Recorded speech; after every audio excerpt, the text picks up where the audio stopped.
ada ibunya yang lain kayaknya hadir, terima kasih banyak. Baik, oh ini masih di room chat masih banyak nih, Gresik, Brebes, Garut, Pati, wah luar biasa. Baik, tata tertib kelas pada siang hari ini saya bacakan terlebih dahulu. Pertama, akses ke Zoom akan dibuka 30 menit sebelum acara dimulai, karena tadi kita sudah mulai ya jam 13 dan kita mulai jam 13.30.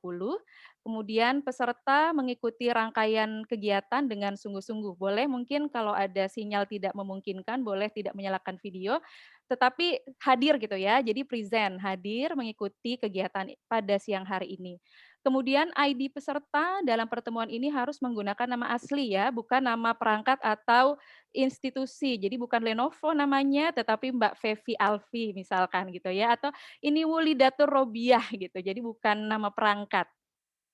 Kemudian peserta harus mematikan suara atau mute selama proses kegiatan online berlangsung. Jadi agar kelas kita lebih kondusif, jadi yang tidak, berbicara silahkan di-mute, tetapi nanti boleh ketika tanya jawab boleh di-unmute. Kemudian video dalam keadaan menyala selama kegiatan berlangsung, kecuali jika sinyal tidak memungkinkan. Tadi saya juga lihat ada di room chat, izin tidak bisa menyalakan video karena ada kendala di sinyal gitu ya. Kemudian apabila dalam diskusi kita pada siang hari ini ada yang ingin bertanya, boleh klik tanya di room chat lalu dilanjutkan dengan menulis nama, asal instansi, sekolah, alamat, dan pertanyaan secara ringkas ya, kalau bisa pertanyaannya dibuat ringkas aja. Kemudian bagi yang ingin bertanya langsung juga boleh, langsung mengklik raise hand. Kemudian nanti panitia akan memberikan daftar hadir ya, daftar hadir nanti ada di room chat. Jadi kayaknya tadi udah mulai ada yang nanya-nanya tuh, "Daftar hadirnya mana?" Gitu ya. Nah baik, saya ingin ngajak teman-teman untuk ini dulu dong, tepuk tangan dulu nih, bagi yang sudah komitmen untuk hadir di siang hari ini. Karena kalau weekend, hari Sabtu, siang-siang enaknya gelendotan, tiduran gitu ya, apalagi puasa, aduh ngantuk gitu. Tapi saya mengapresiasi buat teman-teman, ibu, bapak, maupun yang di YouTube atau di fanpage, karena sudah hadir nih pada siang hari ini. Jadi saya pikir ini adalah semangat yang baik dan semoga bisa terus komitmen ya hadir di kelas-kelas berikutnya. Nah, pada siang hari ini sudah hadir bersama kita Ibu Nyai Rahmi. Assalamualaikum Ibu Nyai. Waalaikumsalam warahmatullahi wabarakatuh, Mbak Nih, yang Andi. satu kayaknya lagi kayak berasa di ruang DPR gitu ya, ada mic-nya, yang satu kayak lagi di mana DJ gitu, ada kayak gini nih pakai headset gede. Nah, sebelum saya mempersilakan Ibu Nyai, saya akan memperkenalkan siapakah Ibu Nyai Rahmi Kusbandiah. Beliau lahir di Mataram, kelahiran 1975 gitu ya, saat ini bekerja sebagai PNS. Beliau menyelesaikan studinya S1 di IAI Ibrahimi Sukorejo, Ponpes Salafiyah Syafiyah Sukorejo, Situbondo, Jawa Timur dan menyelesaikan S2-nya di UIN Mataram. Beliau juga aktif dalam berbagai organisasi seperti Muslimat NU dan Hikmat Provinsi NTB, kemudian Ketua Pokjalu Agama Islam NTB, dan beliau juga adalah Koordinator Dai Kesehatan Kota Mataram nih. Jadi udah cocok banget nih Bu Nyai nih, karena kita hari ini juga akan berbicara tentang kesehatan. Begitu ya Bu Nyai ya? Insyaallah, Mbak. Insya Allah kita kayaknya deg-degan gitu ya, nih pesertanya udah banyak nih. Nah, Ibu Nyai, seperti yang tadi disampaikan oleh Kang Dul, jadi sesi hari ini maupun kelas-kelas berikutnya itu adalah seperti dialog interaktif. Jadi nanti saya akan memberikan waktu kepada Ibu Nyai mungkin sekitar 15 sampai 20 menit untuk menyampaikan paparannya gitu. Kemudian kita akan lanjut ke dialog interaktif. Kita akan memberikan kesempatan mungkin juga nanti ke para peserta yang ingin bertanya. Begitu kira-kira, Ibu, Bapak, dan teman-teman, silakan Ibu Nyai. Ya, terima kasih Mbak Andi atas waktu dan kesempatannya. Assalamualaikum warahmatullahi wabarakatuh. Waalaikumsalam warahmatullahi Waalaikumsalam wabarakatuh. warahmatullahi wabarakatuh. Wabarakatuh. Waalaikumsalam warahmatullahi Waalaikumsalam warahmatullahi Alhamdulillahirabbil wabarakatuh. alamin. Wassalatu wassalamu ala asyrafil anbiya'i wal mursalin. Sayyidina Muhammadin wa ala alihi wa sahbihi ajma'in, amma ba'du. Yang saya hormati dan yang saya banggakan Mbak Andi selaku moderator dan Bang Dul sebagai host. Yang saya hormati dan saya banggakan juga adik-adik beserta saudara-saudariku beserta kelas intensif. Alhamdulillah, bersyukur kehadirat Allah Subhanahu wa Ta'ala pada siang hari ini, pada tanggal 5 Ramadan 1442 Hijriah, kita bisa bersilaturahim. Alhamdulillah kita dalam keadaan sehat afiat. Mbak Andi sehat juga ya, alhamdulillah. Nih ada suara dari mana nih kayaknya nih? Boleh di-mute dulu ya.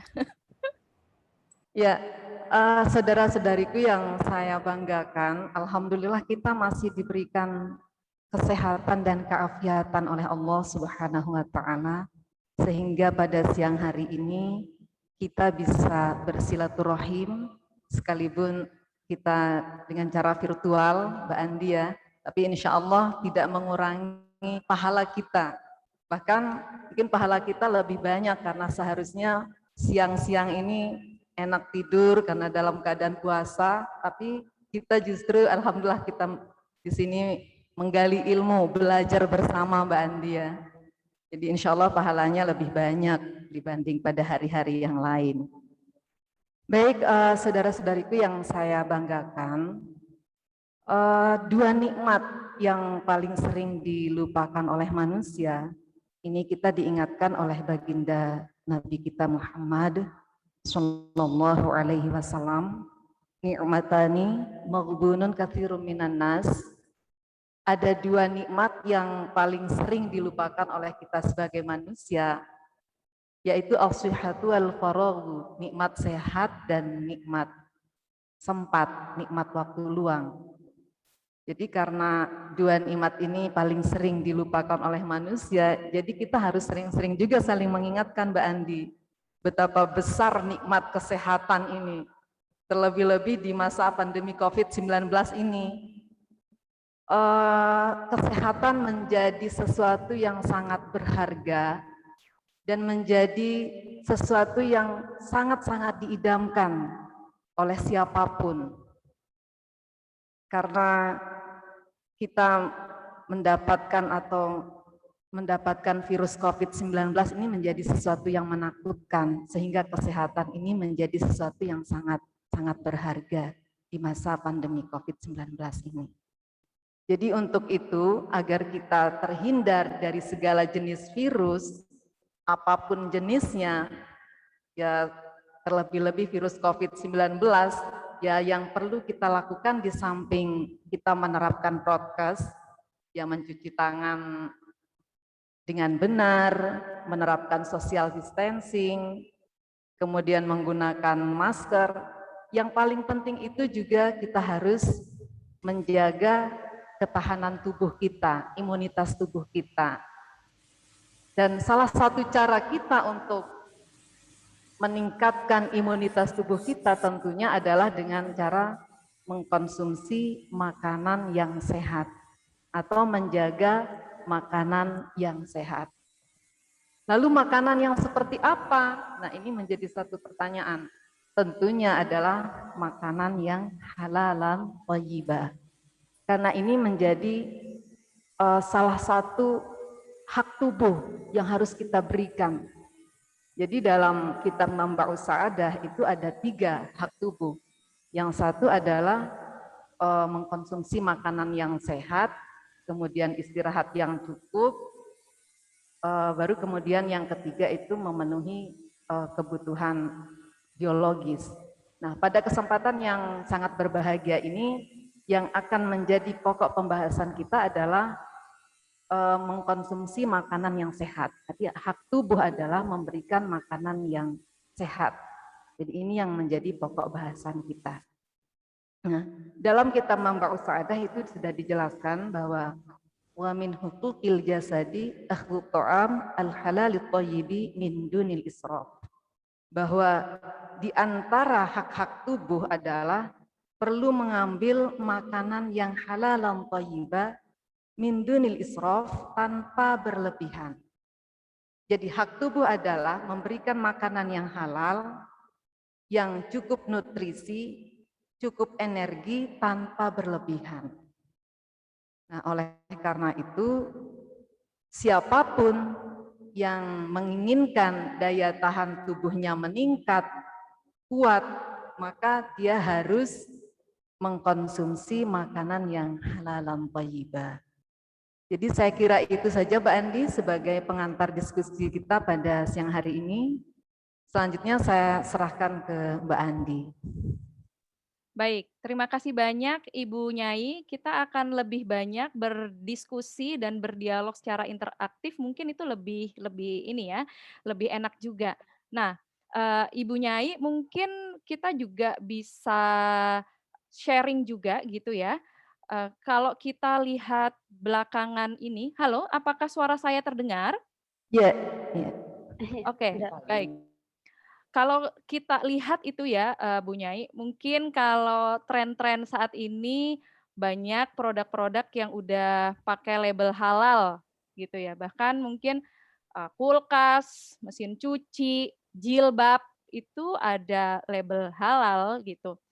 Nah, sebetulnya juga kalau kita pikir apa sih, halal dan bagaimana, mengapa menjaga kehalalan makanan itu penting?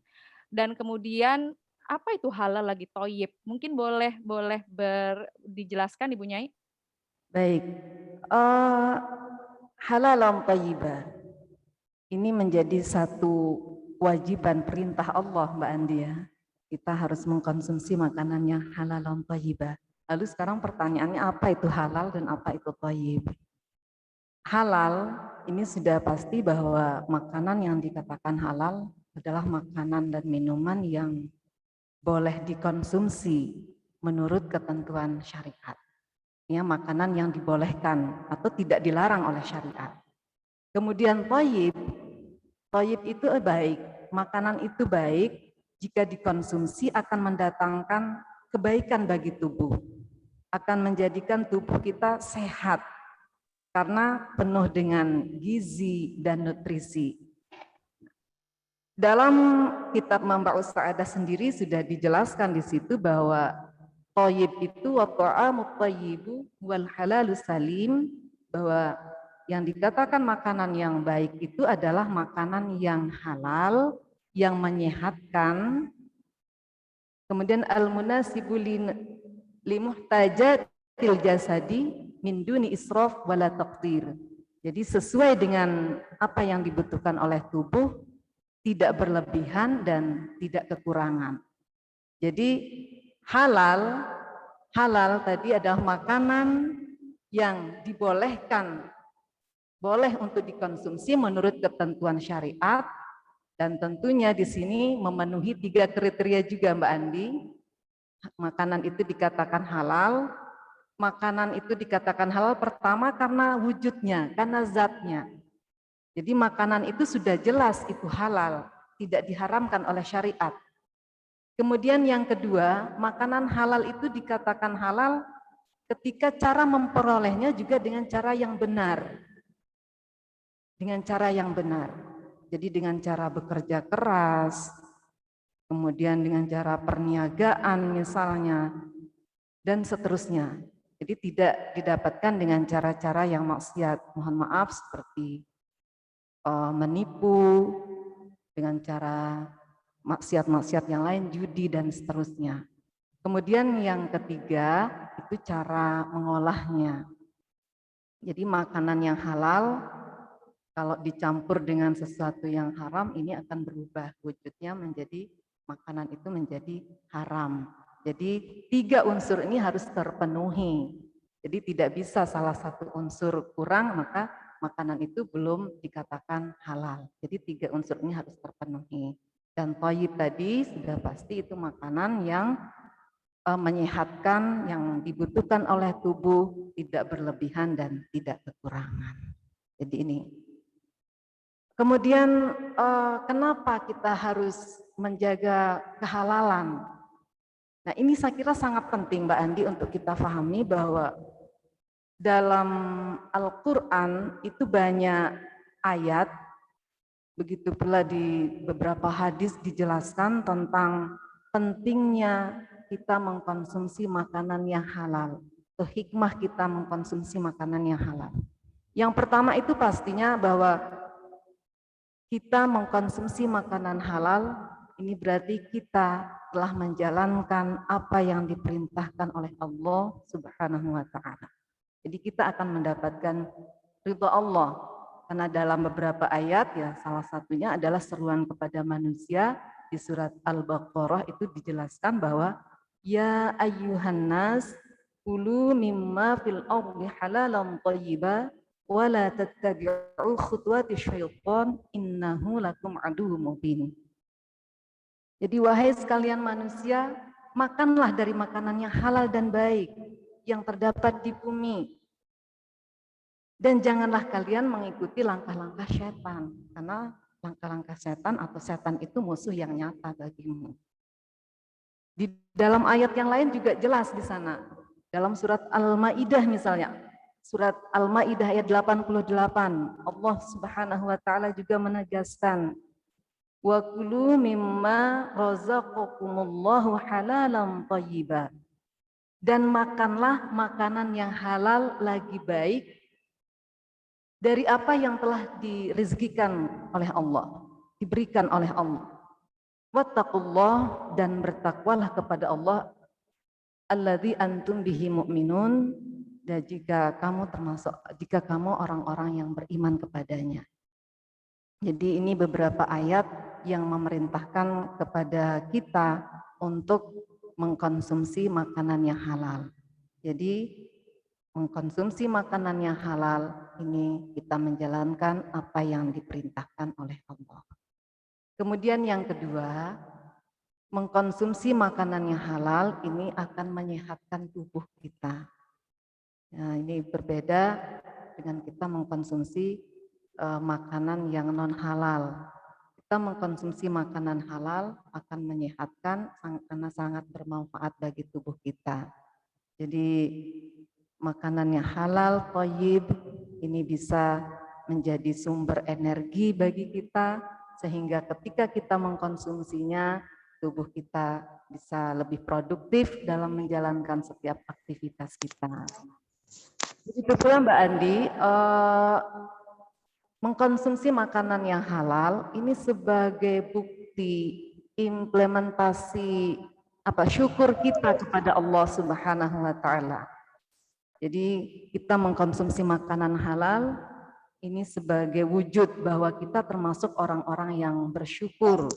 Ini dijelaskan juga dalam Al-Quran surat An-Nahl ayat 14.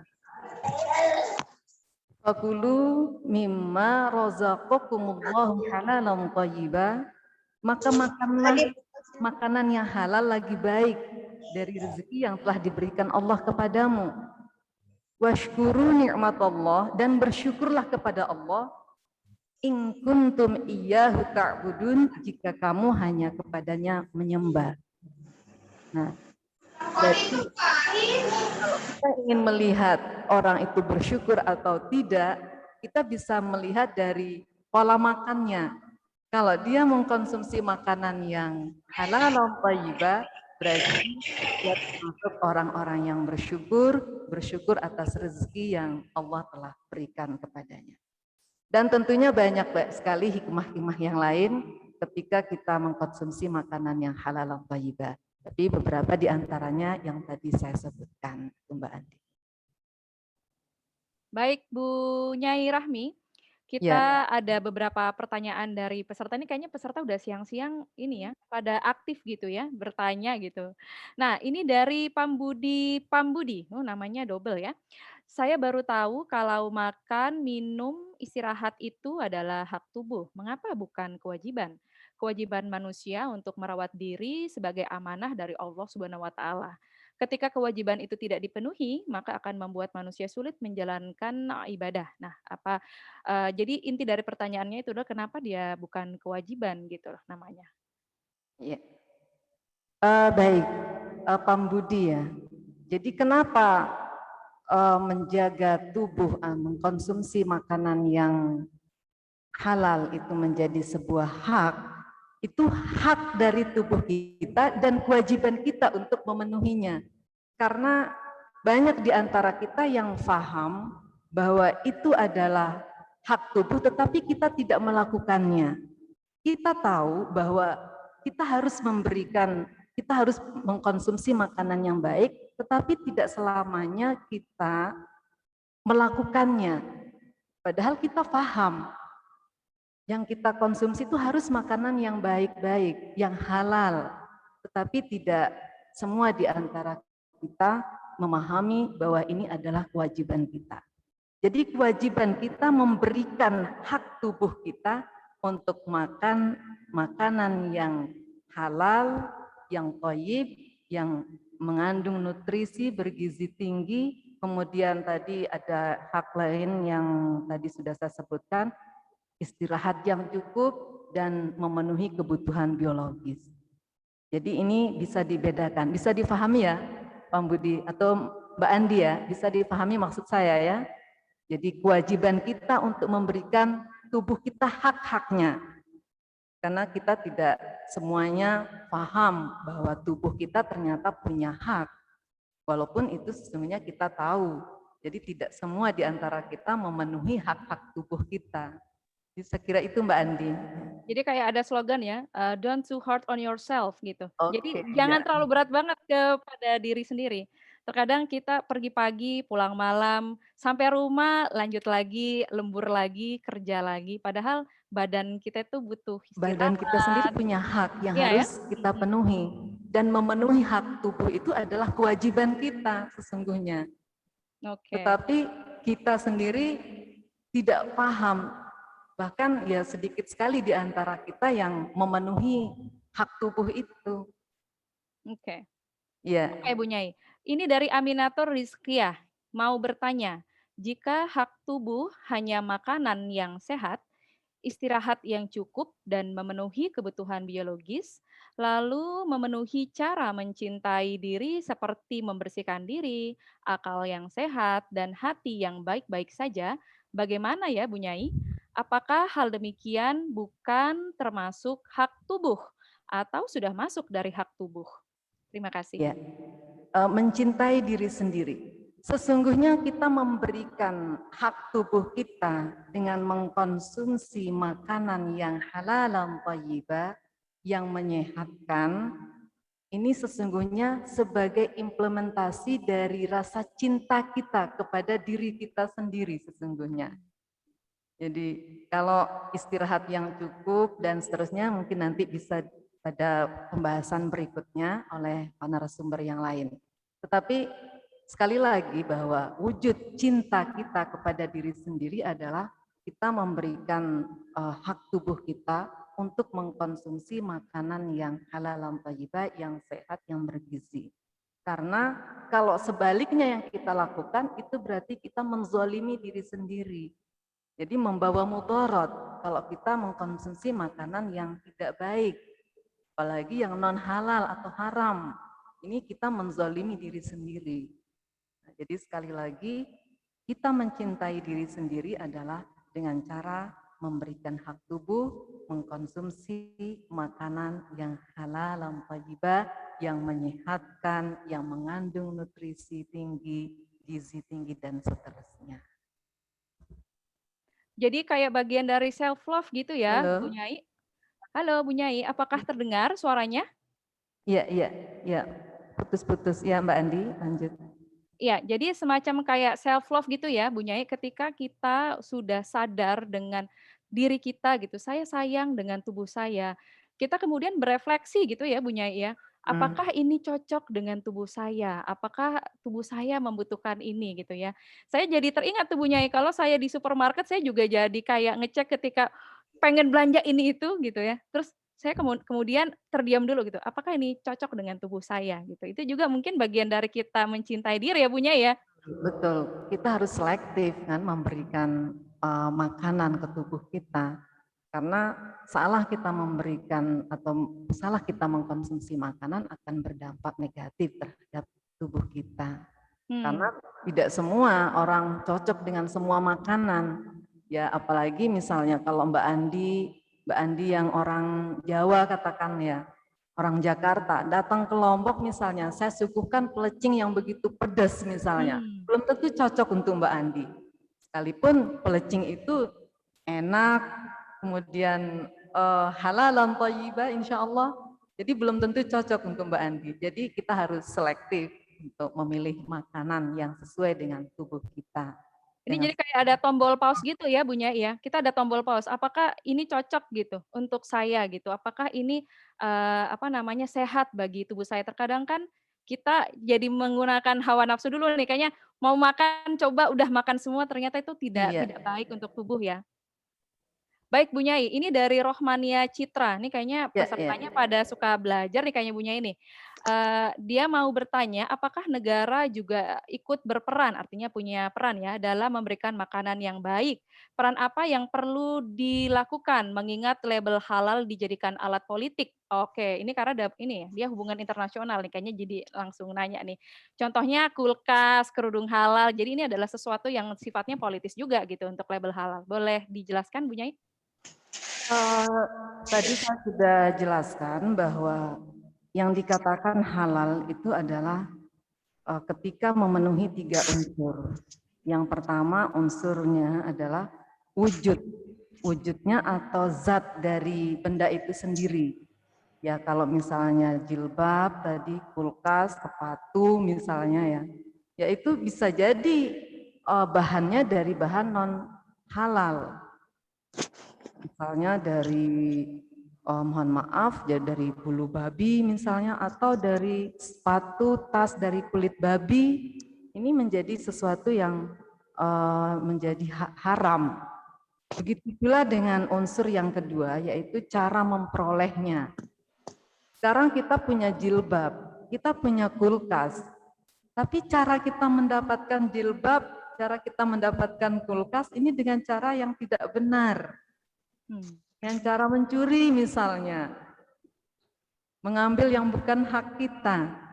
Ini bahannya bagus, berkualitas, tetapi cara mendapatkannya dengan cara yang tidak benar, berarti itu sudah menjadi sesuatu yang haram.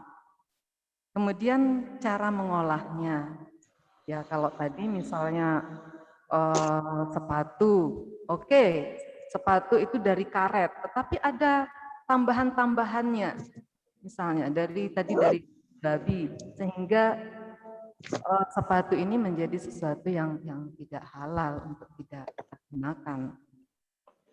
Jadi ini tentunya negara punya tanggung jawab, punya peranan dalam melindungi warga negara untuk tidak mengkonsumsi atau menggunakan hal-hal yang haram. Nah, contohnya ya Kementerian Agama. Kementerian Agama itu sangat perhatian sekali terhadap label halal dan seterusnya. Ini Kementerian Agama, kemudian MUI ini sangat intens untuk mengkampanyekan produk halal, karena begitu besar sekali pengaruhnya kalau kita misalnya menggunakan sesuatu yang haram, apalagi kita mengkonsumsi barang yang haram, sehingga kita diperintahkan untuk melihat itu apakah produk itu sudah punya label halal atau tidak. Kalau sudah ada label halalnya, tidak ada keraguan bagi kita untuk menggunakannya. Kalau itu makanan sudah punya label halal, berarti kita tidak ada keraguan lagi untuk mengkonsumsinya. Dan begitu pula dengan benda-benda yang lain. Tetapi kalau belum punya label halal, ini perlu kita pertanyakan. Jadi negara punya peranan yang sangat penting. Saya kira bukan faktor politik ya, bukan faktor politik, tetapi ini memang peran tugas dari negara untuk melindungi, karena ini bagian dari hak-hak warga negara. Jadi mengkonsumsi makanan yang halal ini bagian dari hak kita sebagai warga negara, di samping kewajiban kita sendiri untuk memenuhi hak-hak tubuh kita. Baik, Halo, Bu Nyai. Jadi kalau kita, saya mengambil poin dari Bu Nyai Rahmi adalah hal yang juga tidak kalah penting adalah bagaimana kita mendapatkannya gitu. Terkadang kita juga apa namanya, berfokus di label halalnya, tetapi juga kita juga harus memperhatikan bagaimana cara memperolehnya. Iya, Apakah itu dengan cara-cara yang baik gitu ya, Bu Nyai ya? ya, Itu juga pastinya bisa dengan menjadi hal ya yang penting ya. dengan cara yang benar, yang dibenarkan oleh syariat tentunya, Mbak Andi. Ya. Baik, di sini ada Mbak Endang DJ, ini DJ-nya kayak sama kayak saya ini. Mau bertanya langsung silakan. Oh iya, Pertanyaannya singkat ya. oke. Baik, terima kasih Mbak Andi. Assalamualaikum Bu Nyai. Saya Endang Dujenti dari Salatiga, Jawa Tengah. Terkait dengan makanan halalan thayyiban, saya ingin bertanya pandangan Bu Nyai mengenai aliran diet. Kan ada beberapa aliran diet, di mana pada aliran diet itu kan ada beberapa protokol yang dilakukan dengan mengeliminasi beberapa makanan yang tidak boleh dimakan. Ada diet AIP atau imun protokol yang tidak boleh mengkonsumsi biji-bijian, kacang-kacangan, grain. Kemudian ada juga food combining atau vegetarian yang tidak mengkonsumsi hewani, makanya muncullah beberapa kue vegan, kemudian kue gluten free. Lah menurut Bu Nyai ini seperti apa? Dan kemudian saya ingin tanya dengan itu kalau tadi kan kita berbicara dengan label halal. Sekarang ini kan banyak sekali produk-produk makanan processed food di mana itu kan udah memenuhi banyak sekali proses dengan kandungan tinggi gula, kemudian tinggi gluten, kandungan dalam terigu yang itu ternyata bisa bermasalah, menyebabkan masalah pada usus. Lah itu menurut Bu Nyai seperti apa? Mungkin itu aja Mbak Andi dari saya. Baik, terima kasih banyak Mbak Endang. Boleh dijawab Ibu Nyai? Ya, Mbak Endang terkait dengan diet ya. Diet ini menjadi lifestyle sepertinya sekarang Mbak Andi ya. Karena saya lihat memang selain yang disebutkan oleh Mbak Endang tadi, banyak sekali saya lihat itu metode-metode diet. Rupanya ini banyak remaja kita ya, masyarakat kita secara umum ini ingin tubuhnya ideal gitu Mbak Andi ya. Jadi banyak sekali metode diet yang ada seperti tadi sudah disebutkan food combining, kemudian ada ketofastosis ya, ada kemudian itu ada diet karbo, diet mayo dan seterusnya. Nah lalu bagaimana kita menyikapi masalah diet ini? Tidak salah sesungguhnya kita melakukan diet asal itu memenuhi dari hak-hak tubuh kita. Jadi tubuh kita seperti tadi punya hak yang harus menjadi perhatian kita, yaitu harus terpenuhi makanan yang sehat yang dibutuhkan oleh tubuh kita. Nah, diet yang berlebihan tentunya ini menjadikan tubuh kita lemah, aktivitas kita menjadi menurun, terganggu, dan bahkan diet yang terlalu ekstrim ini bisa menjadi pintu masuk penyakit ke tubuh kita. Ini harus menjadi perhatian kita. Di dalam kitab Manba'us Sa'adah itu dijelaskan bagaimana kita mengkonsumsi makanan. Jadi di dalam kitab Manba'us Sa'adah ini ada qala Ibnul Qayyim fi Zadil Ma'ad, itu berkata Ibnul Qayyim dalam kitab Zadil Ma'ad min qoulihi ta'ala wa kulu washrabu wa la tusrifu. Jadi ini terkait dengan firman Allah dalam surat Al-A'raf ya, surat Al-A'raf ayat 31. Jadi makanlah dan minumlah, tetapi janganlah berlebih-lebihan. Fa'arsyada ibadahu ila idkhali ma yuqimul badana minat ta'am wa syarab. Jadi Allah memberikan petunjuk kepada hambanya agar kita mengkonsumsi makanan dan minuman yang dapat menguatkan badan. Ini iwadha ma tahallala minhu, sebagai ganti dari energi yang sudah terpakai atau energi yang keluar. Wa ayyakuna biqadri ma yantafi'u bihil badanu fil kumniyah wal kaifiyah, agar apa yang dikonsumsi itu sesuai dengan yang dibutuhkan oleh tubuh, baik dari segi kualitas maupun kuantitasnya. Nah, di sini kalau kita diet, ini berarti kita mengurangi hak-hak tubuh. Jika diet itu dengan cara yang tidak benar menurut kesehatan atau menurut ahlinya. Jadi seperti tadi ada diet ketofastosis itu lebih banyak mengkonsumsi lemak dengan karbo, mengurangi yang lain, mengurangi lemak dan mengkonsumsi lemak dan mengurangi yang lain. Kemudian diet karbo ini mengurangi karbo dan mengkonsumsi yang lain. Dan begitu seterusnya. Nah, di sini hak tubuh kita akan berkurang, tidak terpenuhi. Kemudian lanjut famata jawaza dzalika kana israfa. Apabila lebih dari kebutuhan tubuh maka itu dianggap israf atau berlebihan. Wa kilahuma mani'un minas sihhati jalibun lil marad. Dan berlebihan atau kurang dalam mengkonsumsi makanan ini akan membuat tubuh tidak sehat. Lil maradi dan bisa mendatangkan penyakit. Jadi ini bagi teman-teman yang sedang diet, jadi harus tetap memperhatikan makanan yang dikonsumsi. Boleh kita mengurangi satu hal, misalnya karbo, tetapi di tempat-tempat yang lain jangan sampai kita mengurangi. Jadi kita harus memberikan hak tubuh sesuai dengan porsinya tentunya.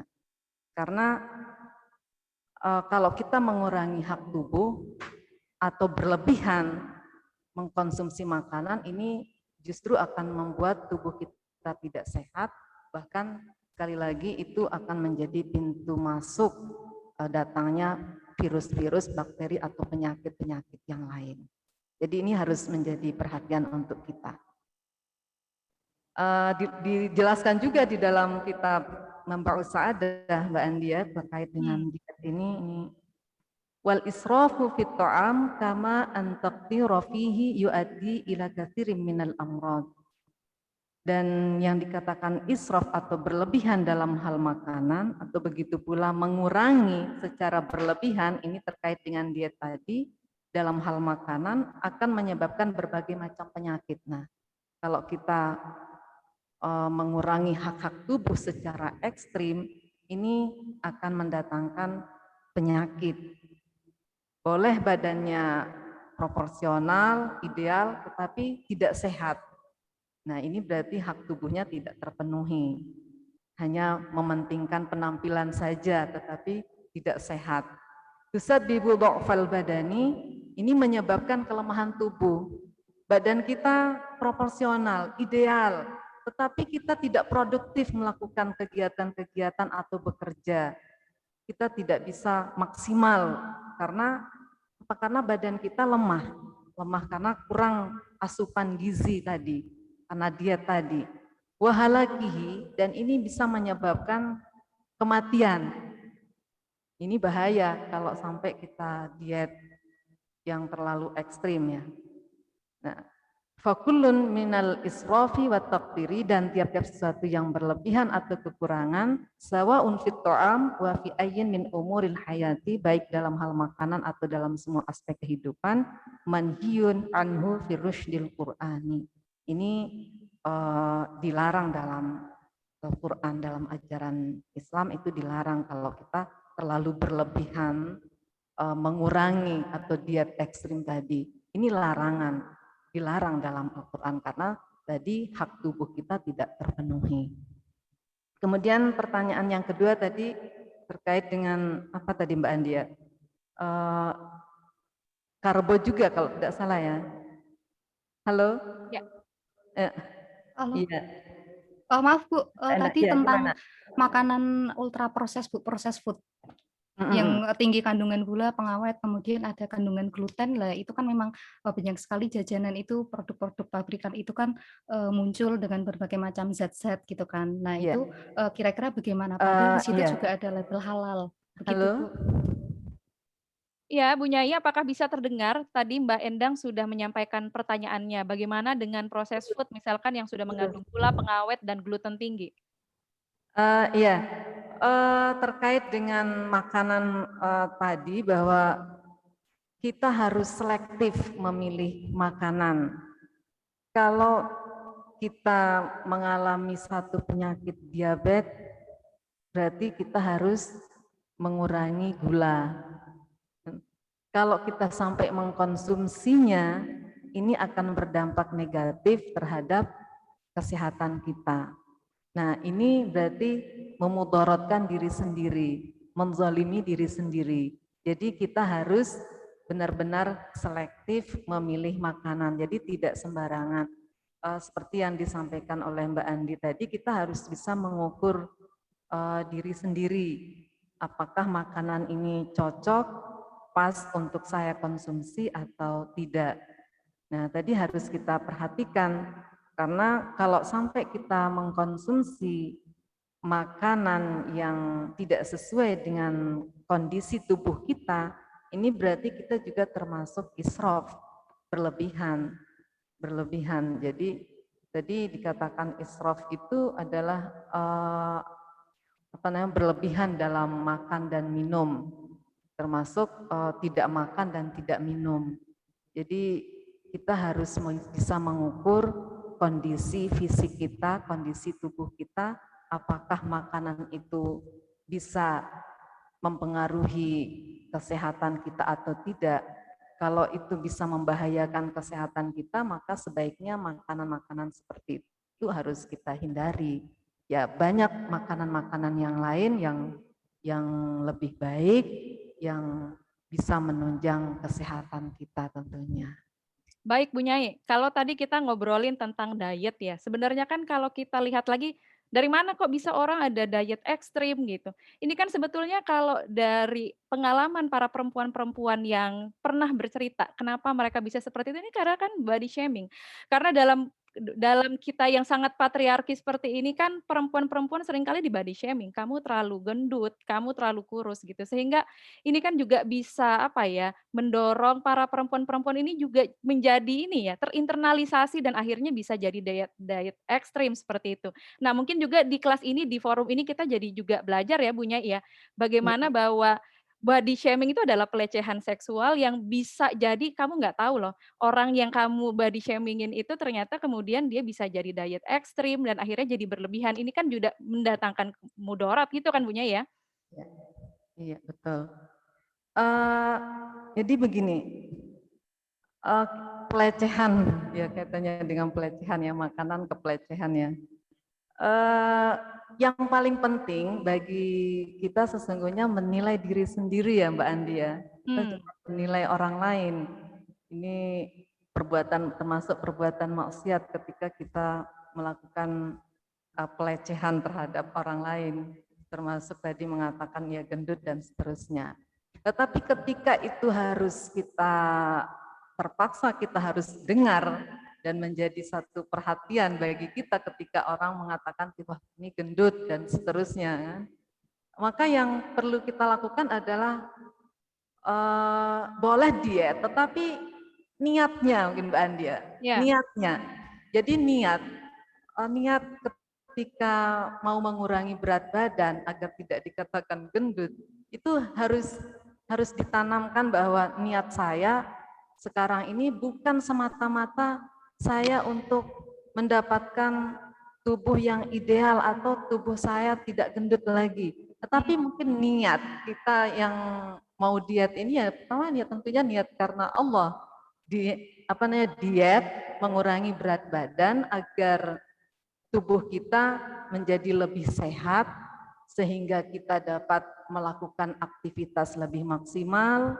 Dengan tubuh yang sehat kita bisa ibadah lebih baik, dengan tubuh yang sehat kita bisa lebih produktif, bisa bekerja lebih maksimal lagi, dan lebih banyak melakukan hal-hal yang bermanfaat lainnya.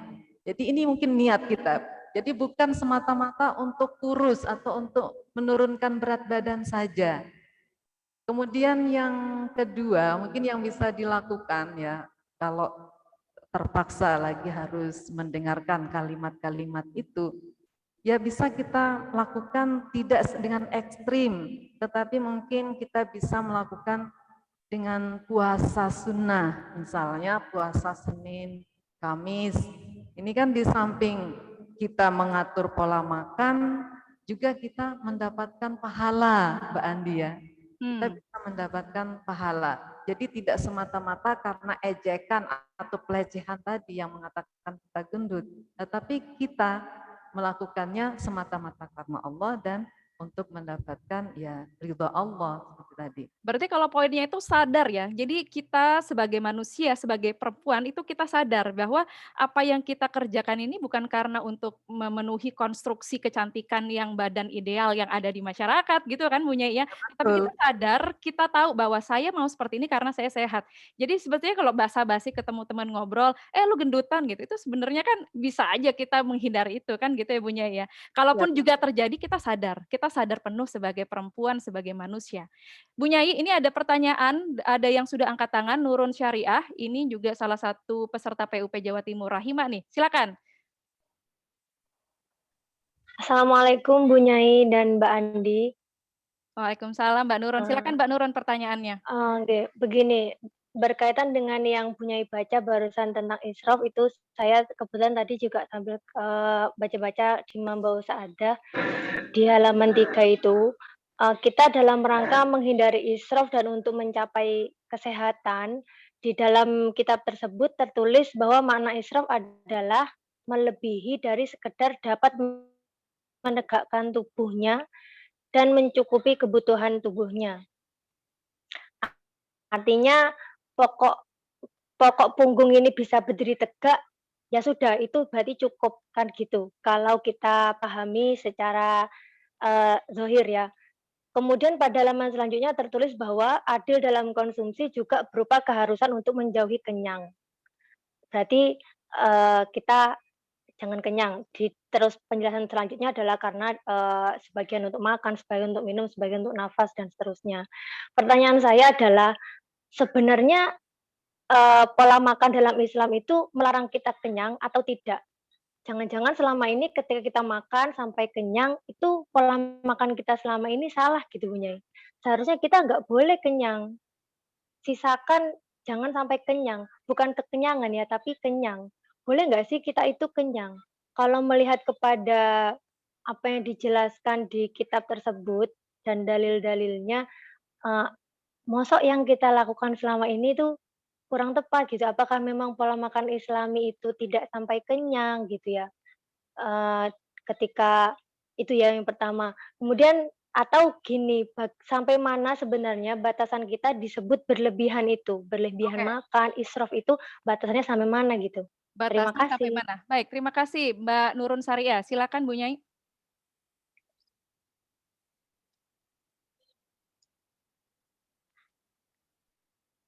Jadi pola makan dalam Islam itu seperti apa? Atau jangan sampai kenyang atau seperti apa dan batasannya itu seperti apa?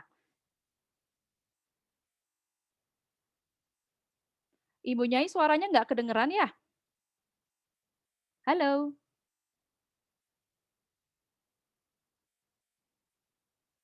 Ibu Nyai masih belum terdengar suaranya? Maaf Bu Nyai, mungkin earphone-nya nggak masuk. Coba dicek dulu. Boleh dibantu Kang Dul?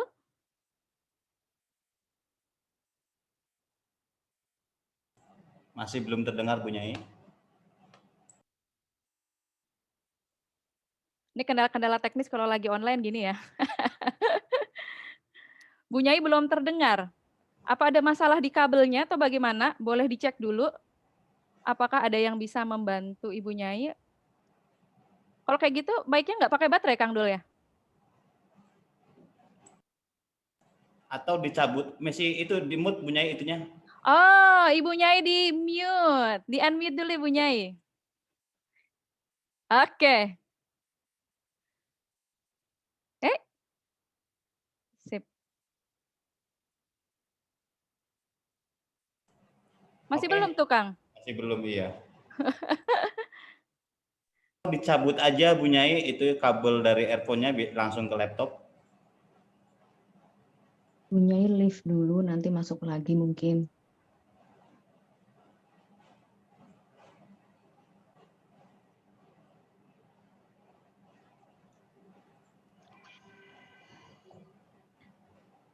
Masih belum terdengar Bu Nyai.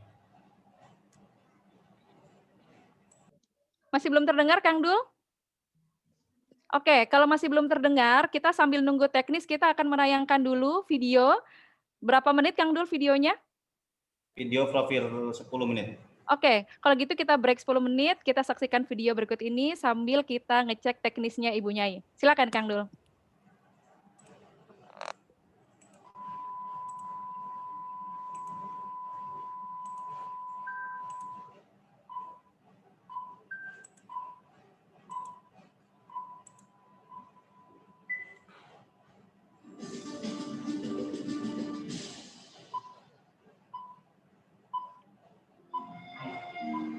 hadis riwayat Tirmidzi.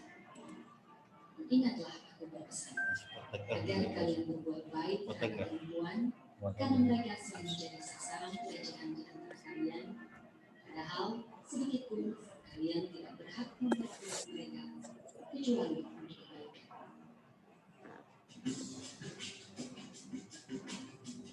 Indonesia adalah gugusan pulau-pulau yang terletak di garis khatulistiwa antara dua samudra dan dua benua dengan beragam suku, budaya, bahasa, dan agama. Dengan jumlah penduduk lebih dari 220 juta jiwa, lebih dari setengahnya adalah perempuan. Sebagaimana lazim terjadi di berbagai belahan dunia, persoalan perempuan merupakan sebuah fenomena yang menyembuhkan. Kekerasan di ranah domestik, diskriminasi, peminggiran di bidang politik, atau eksploitasi kerap kali dialami oleh perempuan. Ironisnya, segala ketidakadilan tersebut dilegitimasi dengan penafsiran agama. Berdasarkan keprihatinan akan berbagai persoalan ketidakadilan tersebut, maka didirikanlah Rahimah, Pusat Pendidikan, Informasi Islam, dan Hak-Hak Perempuan pada bulan Agustus tahun 2000. Kelahirannya dibidangi oleh berbagai aktivis perempuan, pemuka agama, dan pejuang hak asasi manusia.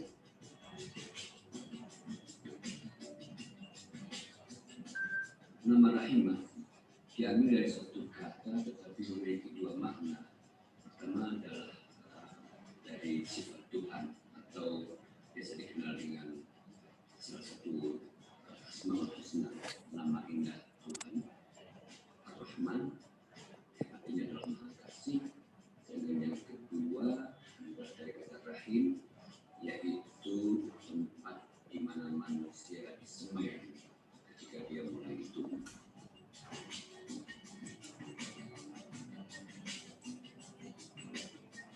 Keberadaan Rahimah disemangati oleh sebuah cita-cita besar ikut menciptakan masyarakat demokratis, yang salah satu penandanya adalah terpenuhnya hak perempuan sebagai hak asasi manusia. Untuk menuju cita-cita tersebut, maka Rahimah mengembangkan berbagai kegiatan untuk penyadaran hak perempuan dalam perspektif Islam. Kegiatan dilakukan tidak hanya untuk perempuan, tetapi juga bagi laki-laki dan lembaga-lembaga di mana wacana relasi perempuan dan laki-laki diproduksi dan direproduksi. Sebelum melaksanakan aktivitasnya, Rahimah senantiasa duduk bersama, berdiskusi, dan meminta masukan dari banyak pihak untuk menyusun strategi dalam setiap program yang akan Rahimah lakukan ke depan dengan pertimbangan dan hasil evaluasi kegiatan yang telah Rahimah lakukan sebelumnya. Pesantren, organisasi perempuan, mahasiswa, lembaga swadaya masyarakat, pusat studi wanita di universitas, majelis taklim, tokoh-tokoh agama lokal, organisasi lintas agama, dan media massa merupakan mitra bergandeng Rahimah. Adapun kerja-kerja yang telah dilakukan Rahimah meliputi pertama, pendidikan dalam bentuk seminar, diskusi, dialog publik, workshop, talk show, dan pelatihan dalam rangka penyadaran akan hak perempuan dalam perspektif Islam. Wilayah kerja Rahimah telah mencakup wilayah Jawa Barat, Banten, Jawa Tengah, dan Jawa Timur.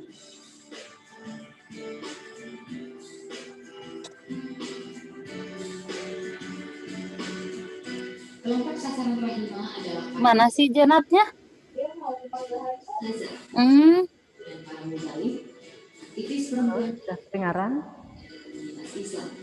Di pesantren juga saya membentuk lingkar baca suara Rahimah, di mana melalui lingkar baca suara Rahimah ini diharapkan agar para santri lebih mengetahui secara mendalam tentang relasi kesetaraan laki-laki dan perempuan dalam perspektif Islam. Terutama di majelis taklim, karena kita berhadapan dengan banyak ibu. Kita juga memberikan masukan-masukan bagaimana perempuan dipandang oleh Islam. Ada kegiatan-kegiatan yang masuk dalam pembelajaran. Kalau misalkan untuk kelas 12 ada bab munakahat. Nah, di situ kita panjang lebar membahas tentang munakahat yang berkeadilan.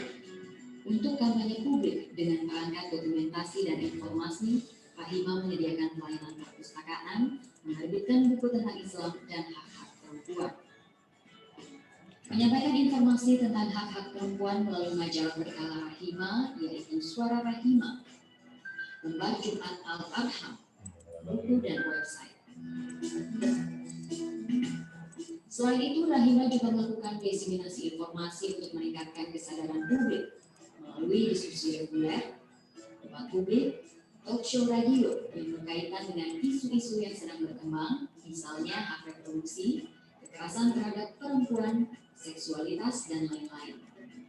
Selain itu, Rahimah juga menyampaikan gagasan kesetaraan laki-laki dan perempuan melalui sholawat sebagai media budaya. Aktivitas Rahimah lainnya adalah penelitian. Kegiatan ini dilakukan untuk menggali tentang perempuan, untuk mengangkat isu peta gerakan Islam yang terkait dengan perempuan. Penelitian ini dilakukan dengan studi literatur, kompilasi data sekunder atau penelitian lapangan, maupun bekerja sama dengan lembaga penelitian lainnya.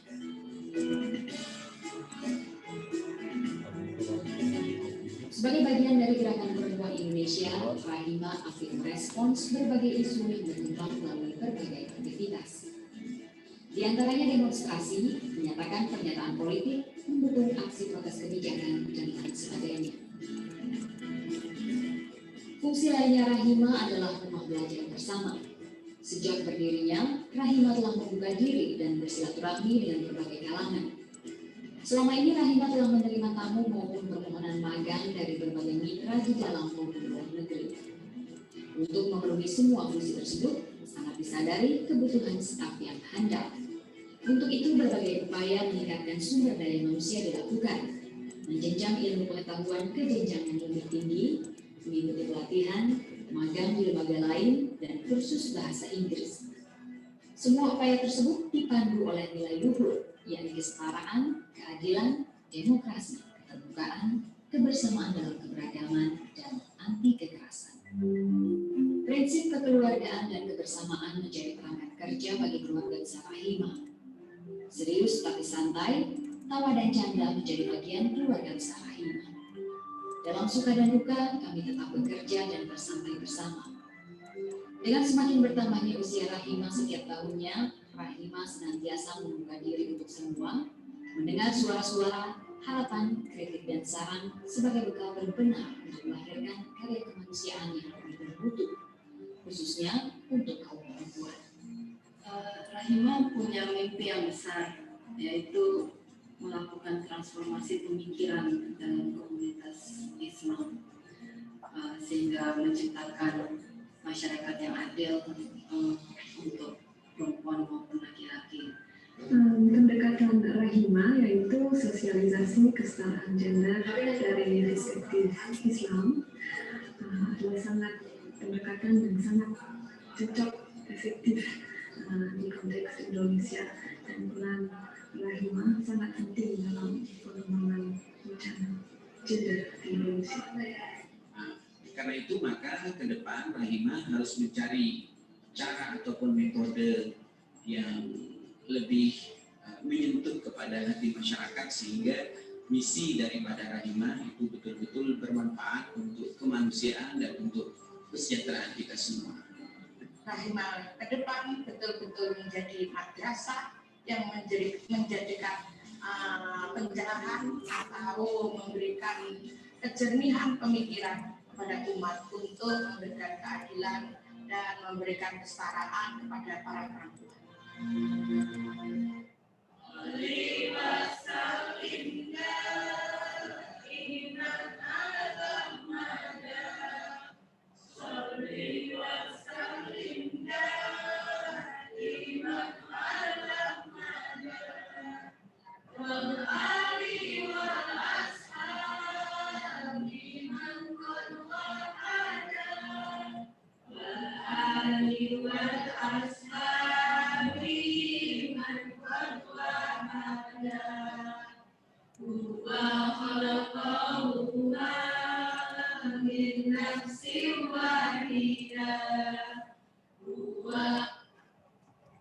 Baik, tadi kita sudah saksikan ya profil dari Lembaga Rahima Pusat Pendidikan dan Informasi Islam dan Hak-Hak Perempuan. Ini profil 10 tahun lalu nih, jadi saya belum ada dalam situ.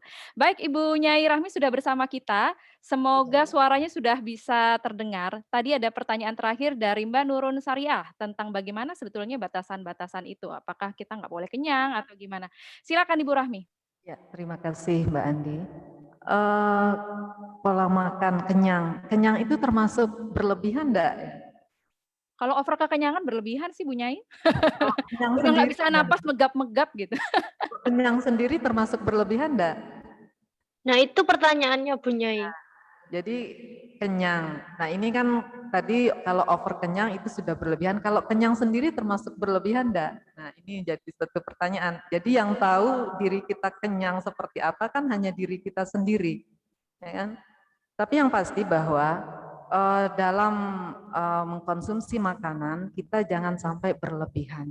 Jadi tadi sudah dijelaskan juga, sudah dibaca juga tadi hadisnya bahwa dari Miqdam bin Ma'di Karib ya, bahwa Rasulullah SAW sendiri bahwa ketika makan itu tidak sampai kenyang.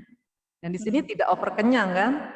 Jadi Rasulullah SAW itu kalau makan tidak sampai kenyang. Tetapi ketika harus mengkonsumsi makanan atau karena keinginan, itu kita harus menyisihkan, memberi ruang dalam perut kita itu sepertiga untuk makanan, sepertiga untuk minuman, dan sepertiganya lagi untuk bernafas. Nah, sekarang terkait dengan kenyang, ya ini hanya diri kita yang tahu kenyangnya seperti apa. Apakah kenyangnya sampai mengganggu pernafasan kita sendiri atau bagaimana? Jadi hanya diri kita yang tahu. Jadi orang lain tidak tahu kita kenyang seperti apa. Apakah kita over kenyang atau kenyang seperti apa. Nah ini jadi yang bisa mengetahui diri kita kenyang itu hanya diri sendiri. Kalau itu sampai mengganggu pernafasan berarti itu termasuk israf, termasuk berlebihan.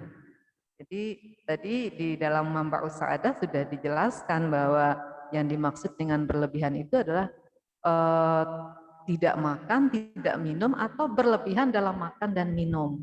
Jadi kalau kenyang ya itu termasuk israf, berlebihan. Seperti itu ya. Jadi kata kuncinya berlebihan Bu Nyai ya. Iya, jadi jangan berlebihan guys. Nah, oke baik sebelum kita baca lagi pertanyaan di room chat ini banyak banget Bu Nyai kayaknya kelas pertama itu semangat ya. Mudah-mudahan di akhir-akhir juga semangat tuh. Siapa tahu nanti udah pada mudik dan lain-lain. Waduh, boleh nggak tuh mudik? Baik Bu Nyai, saya mau bertanya dulu nih terkait dengan kesehatan reproduksi perempuan kaitannya dengan mengonsumsi makanan sehat tadi. Jadi kalau di Indonesia sendiri Bu Nyai, kita ketahui bersama di kawasan Asia Tenggara, prevalensi stunting Indonesia itu tertinggi kedua. Itu setelah Kamboja. Ini stunting itu adalah kondisi gagal tumbuh ya pada anak balita sehingga memiliki tubuh terlalu pendek dibandingkan anak seusianya. Nah, ini di tahun 2019 Indonesia itu 27,7% Ibu Nyai. Memang ada beberapa faktor penyebab stunting. Misalnya masih terbatasnya layanan kesehatan, masih kurang akses keluarga terhadap makanan yang bergizi, dan kurangnya akses pada air bersih dan sanitasi. Nah, mungkin Ibu Nyai apakah bisa juga menjelaskan bagaimana nih pengaruh makanan bagi kesehatan reproduksi perempuan? Apalagi kita tahu angka stunting Indonesia cukup tinggi ya. Bagaimana pengaruhnya makanan terhadap kesehatan reproduksi perempuan? Pasti sangat berpengaruh, karena kesehatan reproduksi itu erat kaitannya juga dengan makanan yang kita konsumsi. Jadi ditambah lagi tadi kasus stunting ya, kasus stunting. Nah, makanan yang kita konsumsi itu akan mempengaruhi terhadap janin yang ada dalam kandungan. Karena untuk mengantisipasi stunting itu sendiri, kita harus memperhatikan gizi ibu hamil dari sejak konsepsi Mbak Andi ya, sampai pada 1000 hari pertama kehidupannya. Jadi ini, jadi 1000 hari pertama kehidupan bayi itu harus menjadi perhatian dari orang tua. Di dalam hal ini tidak hanya ibu yang mengandung saja, tetapi juga ayahnya atau suami dari si ibu ini juga harus memperhatikan itu. Karena bagaimanapun itu menjadi satu kewajiban bagi seorang ayah atau suami untuk memperhatikan gizi dari ibu hamil agar bayi yang dikandungnya itu mendapatkan cukup nutrisi. Nah, kalau bayi yang ada dalam kandungan sudah mendapatkan cukup nutrisi, kemudian ketika dilahirkan sampai pada 2 tahun penuh dia mendapatkan ASI, terlebih-lebih ASI eksklusif.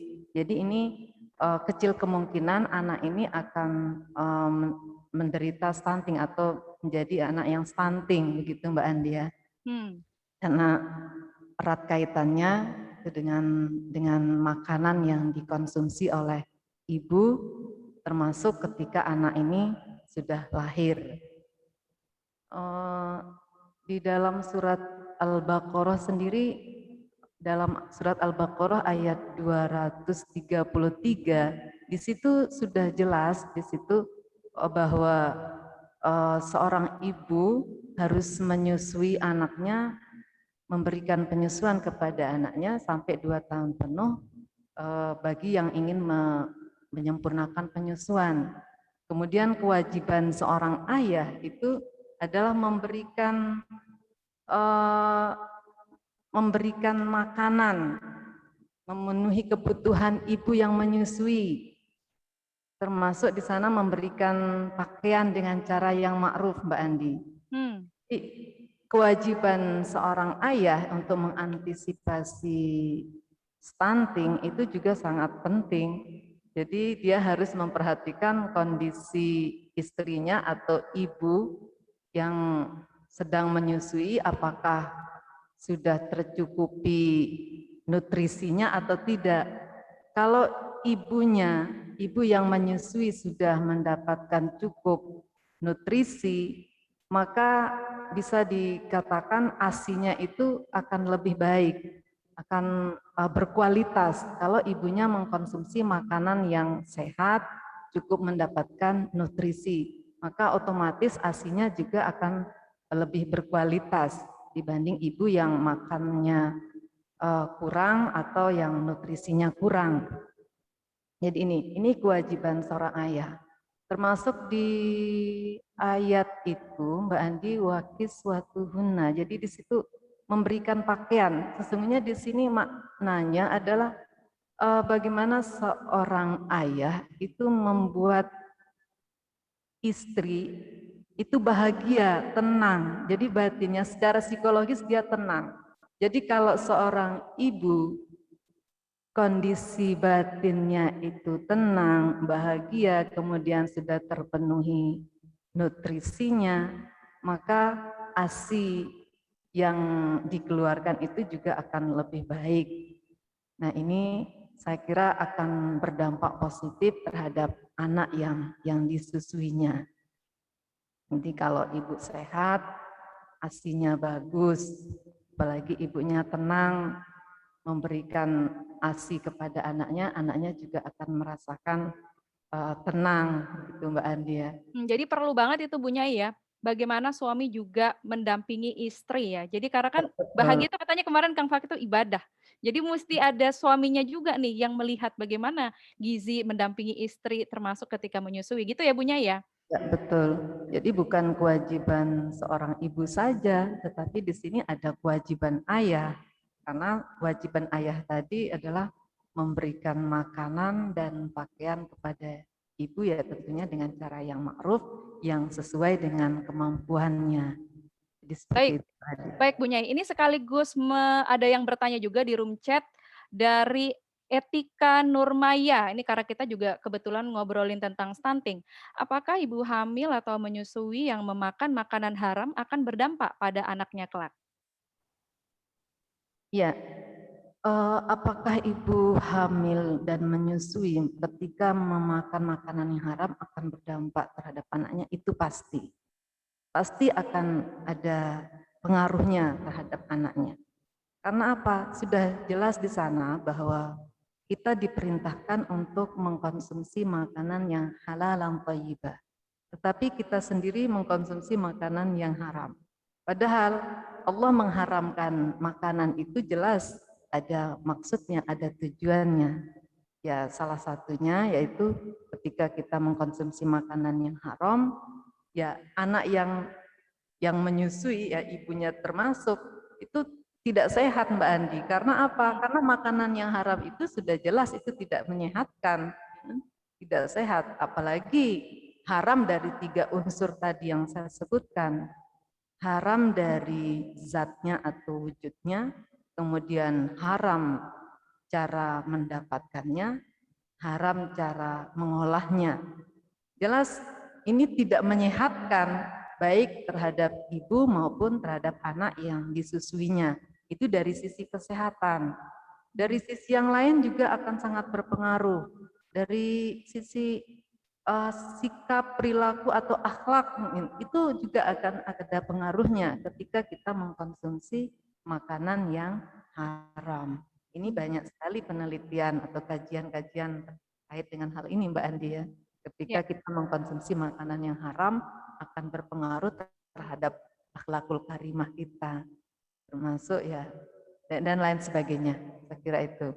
Ini jawaban yang sangat menarik ya. Ibu Nyai, mungkin kita agak berpindah sedikit karena ada beberapa pertanyaan yang mirip-mirip di room chat. Ini saya pikir untuk teman-teman yang sering bepergian ke luar negeri gitu Bu Nyai.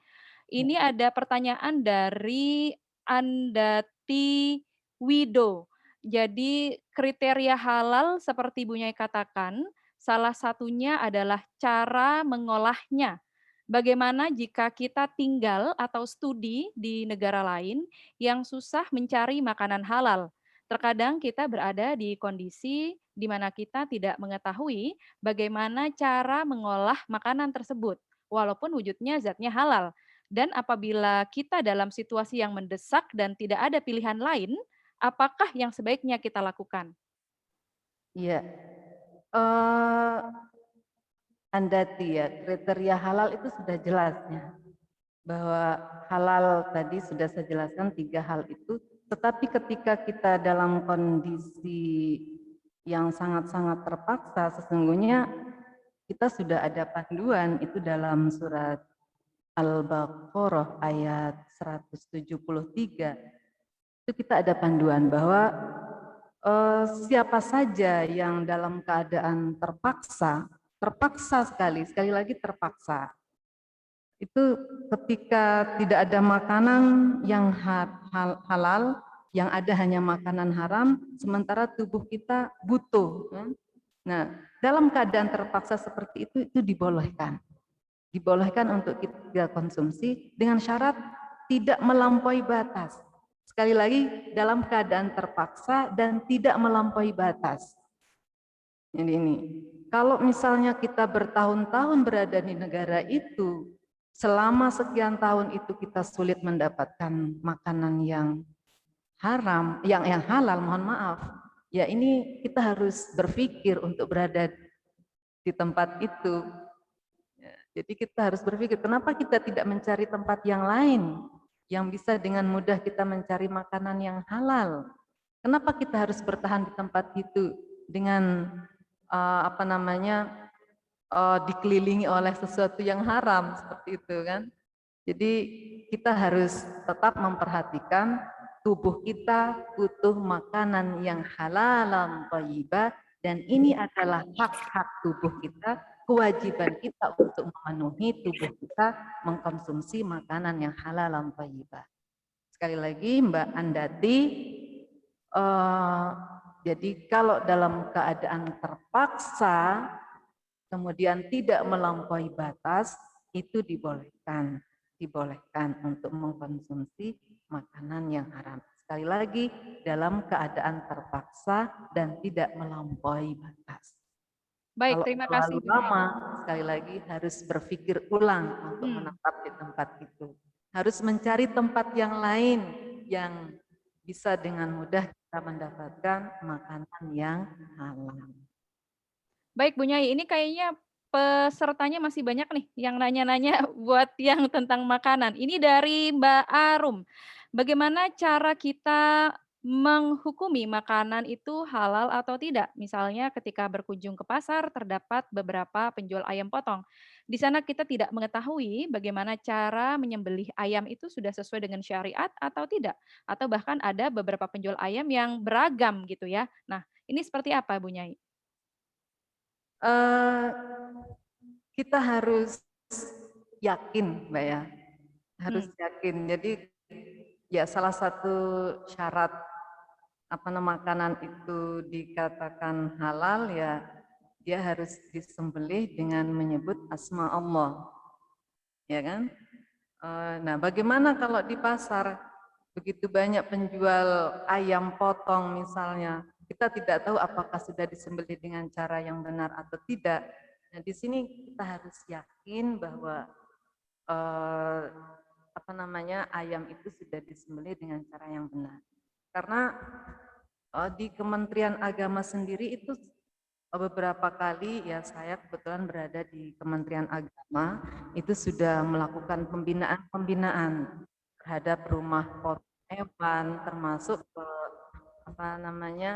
rumah potong ayam. Nah, jadi kita mengadakan pembinaan di situ bagaimana cara penyembelihan hewan yang benar. Jadi salah satunya dengan tadi menyebut asma Allah. Jadi seperti itu, Mbak Arum ya. Baik Bu Nyai. Ini karena ada beberapa pertanyaan mungkin tidak bisa dibacakan semua pertanyaan, tetapi kita akan balik lagi ke kesehatan reproduksi perempuan nih Bu Nyai. Ini dari Umi Hasanah. Beberapa pekan lalu ada informasi yang sempat viral. Pertama, soal rumput Fatimah yang membuat janin dalam kandungan wafat. Berita lainnya adalah bayi yang keracunan karena diberi susu kambing dan sarang lebah sebab ibu belum bisa mengeluarkan ASI.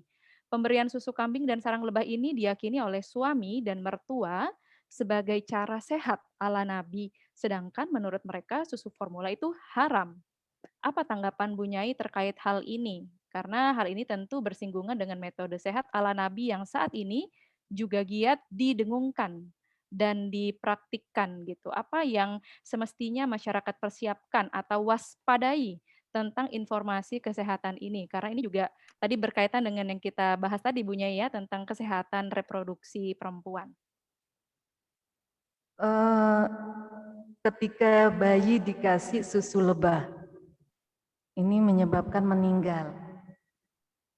Ini kita harus adakan penelitian ya Mbak Andi ya, harus diteliti Check and recheck gitu ya Bu Nyai ya. apakah benar karena susu lebah itu yang menyebabkan bayi ini meninggal dunia. Itu pertama. Kedua, apakah di susu lebah itu mohon maaf mungkin sudah expired, itu sudah kadaluarsa dan sebagainya. Tapi yang pasti bahwa bayi ketika baru lahir itu harus sudah mulai diberikan ASI ya, ASI. Jadi kalau misalnya dalam 1-2 hari itu ASI ibunya belum keluar, tapi tetap harus diberikan, harus dirangsang Mbak Andi ya, harus tetap dirangsang. Karena dalam 1-2 hari itu kalau terus dirangsang itu bisa lebih cepat mengeluarkan ASI ibunya. Jadi itu.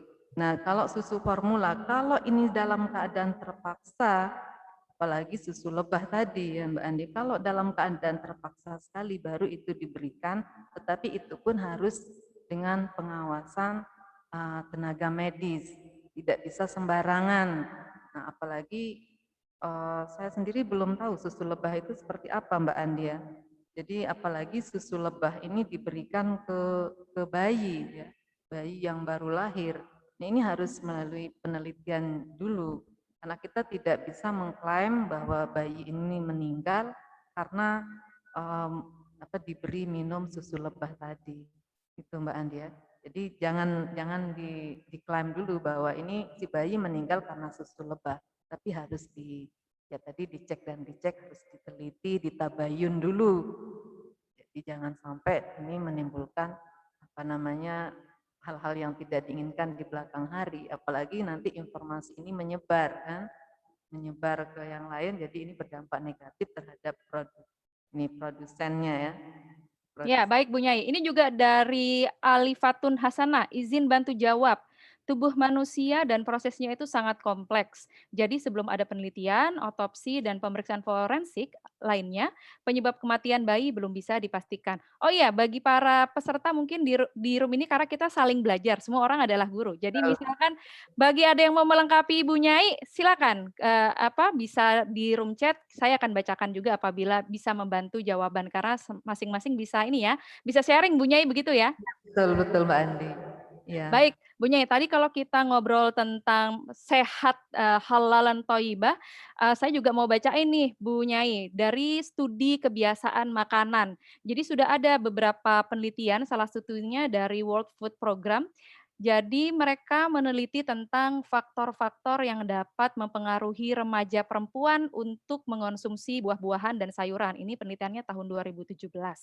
Jadi sebanyak 27% remaja-remaja perempuan itu suka buah segar, 21% buah potong, dan 54% memilih bakso dan gorengan sebagai makanan favorit. Jadi alasan tidak suka sayuran itu karena ada persoalan rasa, dianggap rendah kalori atau energi, dan orang tua juga tidak terbiasa untuk mengonsumsi. Nah, ini juga ada penelitian berikutnya di tahun 2018 di kota Depok dan Solo. Rupanya kurangnya penyediaan buah dan sayuran pada setiap waktu makan di keluarga itu kurang dari 50%. Kemudian konsumsi minuman kemasan untuk rata-rata itu konsumsi mie instan pada anak tergolong tinggi, lebih dari 1 kali per minggu. Kemudian pola belanja itu masih tinggi pada rokok dan makanan awetan. Nah, ini juga sekaligus menutup perjumpaan kelas pada siang hari ini, Bu Nyai. Kira-kira apa nih yang harus dilakukan dan diperhatikan kira-kira di dalam keluarga? Karena saya pikir ini adalah perlu sinergi dan kerjasama gitu antar anggota keluarga. Tidak hanya ibu, istri yang kemudian menyiapkan sayuran, buah-buahan, yang pergi ke pasar. Lalu ini bagaimana nih peran suami di dalam keluarga untuk mendukung makanan yang sehat bagi keluarga? Silakan Bu Nyai. Baik, tadi ada kaitannya juga ya dengan ayat Al-Quran surat Al-Baqarah ayat 233 tadi ya. Jadi ayah juga punya kewajiban itu untuk menyiapkan makanan yang berkualitas, makanan yang baik, yang halal thayyibah di tengah-tengah keluarga. Ini bagian dari tanggung jawab ayah, tentunya sesuai dengan kemampuan ayah, kemampuan suami dalam hal ini. Terkait dengan pola makan tadi ya, pola makan ya Mbak Andi ya. Ya. Pola makan remaja yang 27% suka buah dan seterusnya. Ini kewajiban bersama-sama antara suami, istri, termasuk anak-anak di tengah-tengah keluarga. Tidak hanya kewajiban ibu saja, tidak hanya kewajiban ayah saja, tetapi harus ada sinergitas, harus ada kerjasama antara ayah, ibu, dan anggota keluarga yang lainnya untuk berkomitmen bagaimana agar makanan yang dikonsumsi itu halal thayyibah, memenuhi gizi keluarga. Tidak harus mahal Mbak Andi ya. Tidak betul, harus mahal. setuju ini Bu Nyai. Sekali makanan-makanan bergizi yang harganya masih bisa terjangkau. Apalagi masa pandemi COVID-19 sekarang ini, di mana kita harus tetap memperhatikan kesehatan kita, meningkatkan imunitas tubuh kita dengan cara memperhatikan makanan yang kita konsumsi. Sementara di satu sisi tingkat penghasilan masyarakat kita kan menurun sekarang ini. Jadi ya ini harus jadi perhatian kita bahwa kita harus tetap berusaha memberikan tubuh kita akan hak-haknya, tidak harus tadi dengan cara membeli makanan yang harganya tidak sesuai dengan kemampuan kita, tapi kita sesuaikan dengan budget atau kemampuan yang kita miliki. Jadi kewajiban kita bersama, Mbak Andi. Ya, setuju banget Ibu Nyai. Ini Bu Nyai ada yang bantu jawab nih. Endang DJ. Oh, Endang DJ yang tadi, yang nanya pertama tuh Bu Nyai, Endang DJ. kaitannya makanan dengan kesehatan reproduksi, teman-teman bisa kunjungi, oh ini kayak agak promosi juga, tapi nggak apa-apa. Kunjungi IG Bu Debbie Jean Marie, beliau seorang naturopathy practitioner, beliau juga men-share micro habit khusus kesehatan reproduksi perempuan di bulan Maret. Beliau juga sering mengadakan webinar kelas naturopati dan kelas ibu sehat alami. Ini juga bagus ya untuk mempraktikkan bagaimana hidup sehat alami dan menemukan akar masalah. Semoga bermanfaat. Wow, lumayan untuk promosi di 205 peserta kita pada sore hari ini. Baik Ibu Nyai, closing statement boleh sebelum kita mengakhiri kelas pada sore hari ini? Ya, baik Mbak Andi dan saudara-saudariku peserta kelas intensif yang saya hormati, yang saya cintai. Jadi ya, mengkonsumsi makanan yang halal thayyibah ini adalah kewajiban kita dan ini adalah hak tubuh kita. Jadi ingat, tubuh akan lebih sehat kalau kita akan mengkonsumsi makanan yang halal thayyibah. Makanan yang halal thayyibah ini menjadikan tidak hanya tubuh kita sehat, tetapi juga pikiran kita tenang dan insya Allah akan kita rasakan kebahagiaan. Kalau dalam keluarga kita sama-sama sehat, semua tenang, insya Allah akan bahagia dengan keluarga kita. Jadi kunci kebahagiaan itu adalah mengkonsumsi makanan yang halal thayyibah, tidak hanya halal tapi juga thayyib untuk menyehatkan sesuai dengan kebutuhan tubuh kita. Wah, mantap Ibu Nyai. Jadi tadi ya saya mencatat beberapa poin penting ya terkait dengan halal itu makanan yang diperbolehkan, zat yang tidak diharamkan. Tetapi juga kita harus memperhatikan bagaimana memperoleh dengan cara-cara yang benar.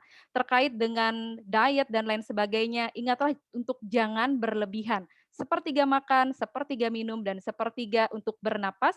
Dan jangan lupa ini adalah kerjasama di dalam keluarga, di dalam rumah tangga. Jadi bukan tugas ibu, bukan semua tugas ya, baik laki-laki, suami itu juga perlu terlibat.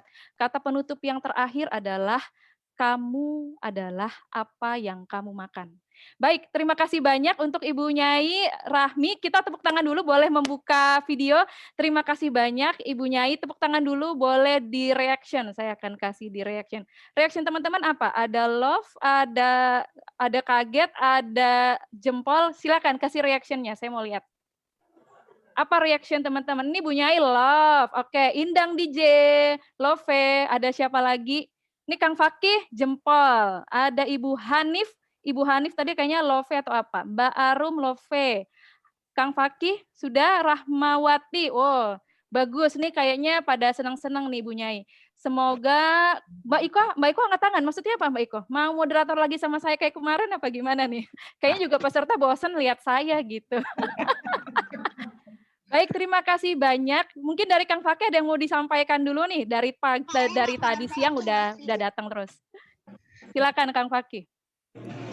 Saya hanya ingin mengatakan saya bangga dan senang sekali melihat antusiasme para peserta sekaligus juga bagaimana penyampaian Mbak Nyai ini begitu dalam, tenang dan menguasai.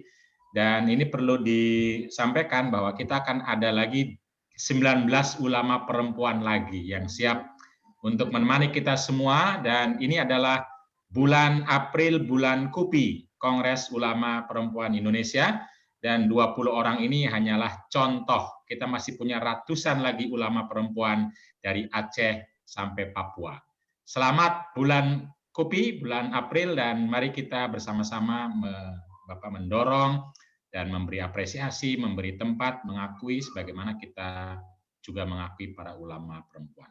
Itu saja, Mbak. Baik, terima kasih banyak Kang Fakih. Sekali lagi kita tepuk tangan untuk semuanya, apresiasi. Saya sangat salut, biasanya ngantuk, ada yang merem-merem. Tadi kayaknya semuanya serius nih kayaknya sama Andi juga keren, sudah kayak Rossi. Waduh, Rosi tinggal rambutnya aja kali diwarnain gitu ya Kang, kasih poni jadi jipon, jilbab poni. Oke, baik, terima kasih banyak. Semoga bermanfaat untuk di kelas pertama. Semoga teman-teman bisa nih buat hadir dan terus konsisten. Dan saya juga ucapkan terima kasih nih yang hadir. Kayaknya banyak juga di streaming YouTube suararahima.com dan di fanpage-nya mubadalah.id ya. Sampai ketemu di kegiatan berikutnya, di kelas berikutnya. Sehat-sehat Dan untuk tema semua. berikutnya Dan di tema akan berikutnya. lebih menarik lagi. Besok temanya itu tentang apa tuh? Kayaknya makin seru tuh tema-temanya. Jadi semoga bermanfaat untuk teman-teman semua. Terima kasih banyak untuk Ibu Nyai Rahmi yang keren banget. Kayaknya Bu Nyai itu tenang banget ya, nggak kayak moderatornya gitu, rusuh aja kerjaannya ya. Terima kasih banyak untuk teman-teman. Saya akan kembalikan ke Kang Dul. Wassalamualaikum warahmatullahi wabarakatuh. Waalaikumsalam warahmatullahi wabarakatuh. Oke, terima kasih Andi dan terima kasih Mbak Nyai Rahmi, keren banget ini. Keren banget apa materinya, keren banget interaksinya. Saya nggak bisa ngasih reaksi apa-apa menjadi host di Zoom karena tidak bisa, tapi saya akan memberikan reaksi langsung 10 jari untuk kedua perempuan keren ini. Nah, baik, terima kasih teman-teman. Nggak ada foto bareng. Oke, kita lupa foto bareng ini ya. Jadi Pepi, apakah sudah dipoto semuanya, Pep? Ini pesertanya keren-keren loh. Iya, oke. Bertahan di akhir loh, Kang. Yang lainnya kan mungkin Pepi nanti Mbak Pepi akan memoto secara diam-diam. Jangan diam-diam, siap aja tuh. Mbak Imelda udah siap-siap, dia udah mulai ini. Ada Mbak Iva Misbah, ada Mbak Rahmawati udah begini, udah siap-siap. Hayo, silakan. Mungkin Pepi siap-siap, Pep? Berhitung. Oke, kita siap-siap moto ya, teman-teman ya. Di sini silakan buka videonya. Wow, keren sekali ini. Gimana cara Ini moto? Mbak Iva Misbah, itu lagi kayaknya di perpustakaan. Ada 4 slide yang di sini. Ibu Yuli udah siap, Bu Yuli. Mbak Asla. Saya siap dari tadi. Aku nggak ikut. Videonya buka video ya. Belum, halo Mbak semuanya. Ihdina, Sabili udah siap. Hayo. Saya nggak bisa Akan dibuka semua. Jangan lupa kita senyum hari ini. Senyum semuanya. Senyumnya luar biasa. Kita nggak senyum-senyumnya mau buka puasa nih, Kang Dul. Mau buka puasa. Cepetan Dul, capek senyumnya ini. Oke, tahan ya. 1, 2, 3. Oke. Slide-nya banyak tuh, Kang. Ini semuanya ada 4 slide, Bapak Ibu. Tahan, slide 2. Disimpan di mana, Dul? Udah disimpan. Sudah kesimpan. Slide 3. Slide 3 belum pada dibuka ya. Aduh, belum dibuka. Kayaknya slide 1 nih yang pada semangat nih mbak-mbaknya. Oke. Oke, baik. Terima kasih teman-teman peserta Zoom aktif di sini. Keren banget interaksinya. Jangan lupa silakan bikin caption acara kelas intensif Mubadalah ini di medsos masing-masing. Mari kita ramaikan di bulan April ini sebagai bulan Kupi. Tagnya apa aja, Kang Dul?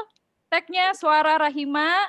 Oke, Suara Rahima mubadalah.id juga. Oke. Mahmina. Baik. Oke. Sampai ketemu teman-teman besok dengan narasumber yang lebih keren lagi dari Lampung. Oh, besok dari Lampung ya, Kang Dul ya. Mufliha Wijayanti. Temanya apa tuh, Kang Dul, besok? Kasih bocoran dong, besok apa? Istirahat yang cukup. Oh, istirahat yang cukup. Semoga nggak ngantuk, jangan istirahat pas lagi kelas. Oke, baik teman-teman.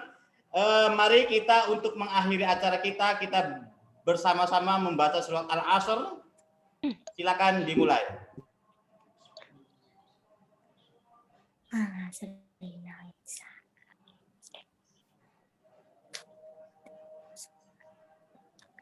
Amin. Berakhirlah acara kelas intensif pada yang pertama ini. Sampai ketemu di besok. Esok hari gitu dong, Kang. Kayak itu loh, kayak MC gitu loh. Kayak sampai ketemu pada esok hari. Biasa jam 13.00. Sampai ketemu pada esok hari di jam yang sama. Saya Abdullah. Saya Andi Nurfaiza. Allahul muwaffiq ila thoriq. Assalamualaikum Warahmatullahi wabarakatuh. Waalaikumsalam. Pamit ya. Terima kasih banyak. Sampai jumpa besok. Sampai jumpa besok. Allah barik fikum. Amin, amin ya rabbal alamin. Amin.